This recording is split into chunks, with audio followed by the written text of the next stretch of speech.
Over the past few weeks, Pope Leo XIV has made strong pleas for peace in the Middle East. But as the war escalates, so too has the Holy Father's diplomatic rhetoric. Buona domenica! Pope Leo has often used his Sunday Angelus to reflect on conflicts and headlines. But this week, from his usual window in the Apostolic Palace, he used his strongest language yet on the war in the Middle East, directly addressing the leaders responsible and criticized the killing of thousands of civilians.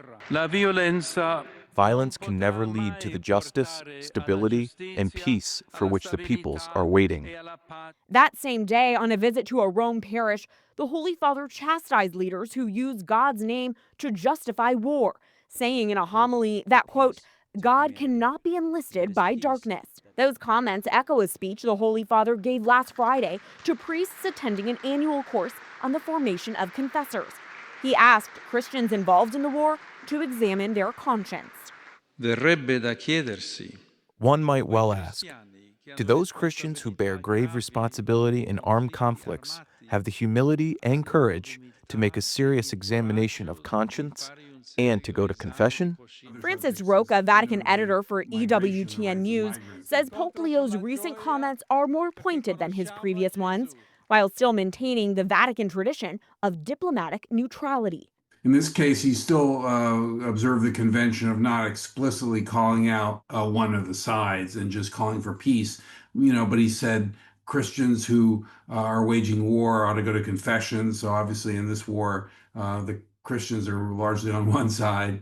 These diplomatic comments about a conflict largely started by the U.S.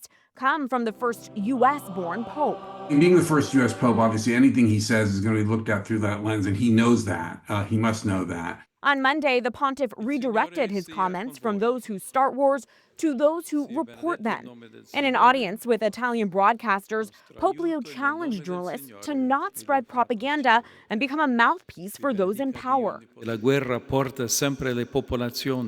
It is up to you to show the sufferings that war always brings to the people, to show the face of war and to relate it through the eyes of the victims, so as not to transform it into a video game. Since his pontificate began, the Holy Father has focused on building bridges.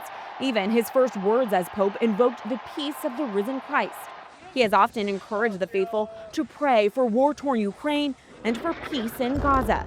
But Roca notes that popes only started acting as peacemakers in the 20th century. In the 19th century, well, for one thing, war started to become industrial war, really large-scale killing in the U.S. Civil War, and then, of course, in the First World War in the early 20th century. Since then, certainly popes have always stressed diplomacy and more recently multilateralism in the United Nations, which the Vatican has always supported. Pope Leo's calls for dialogue over division in the Middle East are taking an increasingly urgent tone. And while he's still walking a fine diplomatic line, what can we glean from our Holy Father's approach to the war in Iran? For that, we turn to two experts who have roots in Rome and continue to closely monitor Vatican relations. Francis Rooney is the former ambassador to the Holy See. He served at the Vatican from 2005 to 2008 during the George W. Bush administration. He also served 2 terms in Congress representing Florida's 19th Congressional District. Inés San Martín is an Argentinian journalist who served as vice president of marketing and communications for the Pontifical Mission Societies and as the former Rome bureau chief of Crux, a news outlet focused on the Catholic Church. Thank you both for being here. I first want to gauge from you both how significant and how strong you consider the Holy Father's recent demand for a ceasefire in the Iran war. Ambassador, I'll start with you. Well, I think it was a good statement. You need to carve out some turf with this guy. And as we know, the president only responds to strength. And I think the Pope coming out clearly and strongly, and also getting Cardinal Kupich and McElroy out there speaking for him are pretty smart moves. And as what did you make of Pope Francis's call for Pope Leo's call for a ceasefire? We've been there. I agree with Ambassador 100%, and it was a very solid statement, and it is continuously growing in its strength, and I think we're going to continue to see that because the situation is becoming more tragic, more dire by the day the war continues, and there are several elements that Pope is taking into account, but I have to say it is primarily pastoral. and many times talk about think about the local population, think about the people, not so much about the leaders making the war. Ambassador, being that Pope Leo is the first U.S.-born pope, all eyes are on how he is engaging with President Trump and the Trump administration in particular. He has so far avoided direct mention of the United States when it comes to the Iran war. But how would you describe Pope Leo's approach to U.S. engagement at this point? Well, I think he's carved out a good territory in opposing the invasion, and that's what it is, of a country that didn't really threaten the United States. And I think that getting the other cardinals out front speaking for him in the United States is a good idea because he needs to be above the fray inside the United States. And I think he's got that down. The other thing he hasn't addressed yet is that nobody else in the world is engaged in this conflict except Donald Trump. And sooner or later, he's going to say that, and it's going to be really good. Inés, how do you think Pope Leo's time in Peru shaped his diplomatic approach? What did that experience expose him to regarding international relations? Me? Or, Specifically, yeah, I think it was formative. I've talked to him many times during his stints in Peru, and the becoming a dual citizen and knowing the country so well as strengthening his sensitivity to the poor, were formative expressions for the Pope Leo, not Father Bob. And he, I think that helped him with the world in getting elected, that he was seen as a citizen of the Latin America as well as the United States. And Inés, how would you answer that question? How did Pope Leo's time in Peru shape his diplomatic approach? in many ways, especially Catherine, I think in fact he believes in a diplomacy that is bottoms up. And that, again, he's primarily concerned about the people, those who are suffering. He's talked about many times about think about what this is doing to the women and to the children and the Christian populations that have already been suffering for decades now in the Middle East. And we're talking about cardinals in Syria, cardinals in Lebanon, Cardinal Pizzavalla talking about we're going to be out. We're going to disappear there where we're first born. And I have to say, though, I agree with the ambassador in that he was very smart in using two American cardinals to speak up about the war, but also from the get-go in letting Cardinal Parolin openly challenge the idea of having a preemptive war when it comes to the situation in Iran, this is what it was. Let's bomb Iran just in case.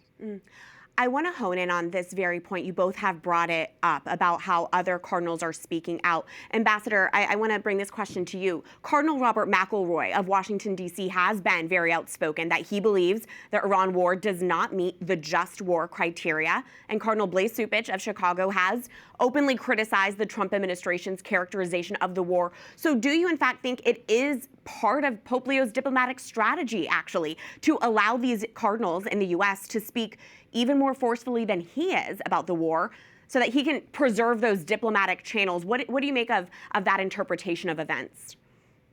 I think it's very smart of him to use his organization, especially in the United States, where they're interacting with the media every day, and he can be a little bit removed from the fray. There's no doubt that this invasion does not comport with the just war theory. There's no proportionality to it at all. And as another whole factor about what's going on, there have been a flood of fake videos and images generated by AI that have overrun social media networks and stirred up chaos online recently. The New York Times identified more than 110 unique AI-generated images and videos from the past 2 weeks about the war in the Middle East. It seems to be yet another repercussion of modern-day warfare today. And as can you reflect for a moment how Pope Leo in particular is uniquely equipped to respond to this modern day challenge? It's fascinating as a Catholic to know that from the minute he was elected, he knew he needed to address AI and the fact that we're going through a Copernican revolution that it's even bigger than what the Industrial Revolution did in terms of how humanity and people are perceived and seen. He's been a solid voice from the beginning. We know he has a document coming out in which he's going to address how Catholics need to think about artificial intelligence. And he will, I think, continue to be that voice. He talked about it even when he addressed journalist, and whenever he's talking to communicators and his message for Communications Day, there is a big warning there that needs to continue. But also for those of us who are in the media, who are in communications, who are big and strong in social media, there are ways to engage even those who fall prey of the artificial intelligence videos. And it's not just through hatred, it's not just through confrontation, but actually when he's talking about engage in dialogue, it means we too need to find the correct words to engage those who believe that fake news and AI is the way to win a war unfairly. Ambassador, I'm hoping you can shed some insight onto this. Does the Vatican opposition meaningfully influence U.S. decision-making? Even if Pope Leo were to be even more forthright and direct, how much of a difference would that actually make? I think that the Holy Father's pronouncements and the pronouncements of the church leaders here about this war and about AI and things like that will resonate with Americans. May not resonate with this administration. I'm not sure what does. But with Americans, it will. And there's a big article in the Washington Post this morning about a series of Catholic theologians discussing the necessary role of humanity in AI decisions, particularly when they involve war. Yeah, this is an increasingly critical issue that we as a church need to grapple with. And as finally, Pope Leo held an audience with a group of Italian broadcasters earlier this week, and he cautioned them about their coverage of war. Let's take a listen to part of what he said. Sempre, ma in modo speciale. Always, but especially in the dramatic circumstances of war, such as those we are currently experiencing, the media must guard against the risk of becoming propaganda. And as a journalist yourself, I'm curious if anything stood out to you from our Holy Father's remarks. And it does seem that Pope Leo really does understand the great influence the media can have in times like these. I think it was brilliant the way he portrayed. He was very strong without being chastising the journalists. He was giving us an advice on how to better do our job, not just tell us, hey, you're doing it wrong. Let me explain why. I think that was very important in terms of engaging with communicators. And something myself I have often practiced and preached as a journalist or as a communicator is always go to the source. And if you don't have the source, then question it. And if you don't know what you're talking about, then don't say, yes, I'm going to talk about it. Don't write about things that are way outside of your comfort zone. I can easily talk about Pope Leo and diplomacy, but specifically, for instance, even in this conversation, if you wanted me to drill down on what's happening on the ground, I only have so much access to information, and that's what I'm comfortable with speaking. That's a great reminder for all of us in journalism as well. Ambassador Rooney, Inés San Martín, thank you so much for taking the time to speak with us. Thanks for having me on. Thank you.